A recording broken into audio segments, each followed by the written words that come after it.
tulishukuru makao makuu ya jeshi na tuishukuru serikali kwa ujumla kwa ajili ya kuona kwamba kuweza kutoa huduma katika eneo hilo.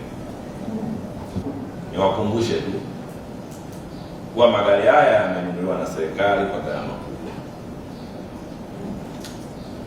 hivyo yanapaswa kutunzwa na kutumika kwa maslahi mapana ya Jeshi la Kujenga Taifa, Jeshi la Ulinzi la Wananchi wa Tanzania na taifa kwa ujumla.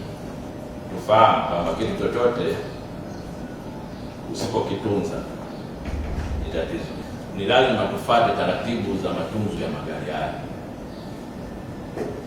Inapotakiwa kufanyiwa service, yafanyiwe service. Madereva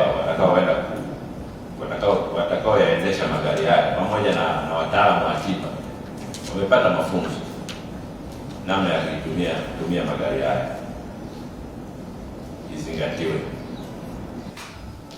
Tuzingatie taratibu na namna ya matunzo ya magari haya ili yaweze kudumu na yaweze kutumika muda mrefu. Kwa hiyo ni matumaini ya makao makuu na makao makuu ya Jeshi la Kujenga Taifa kuwa magari haya yanatumika kwa malengo yaliyokusudiwa.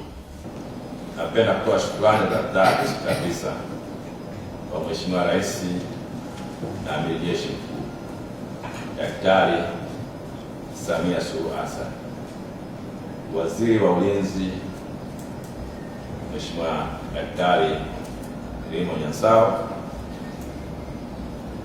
pamoja na mkuu wa majeshi Jenerali Jacob John Mkunda kwa kuweka kipaumbele na kutenga fedha za ununuzi wa magari haya ambayo sasa tunaenda kuyakabidhi rasmi kwenye vikosi.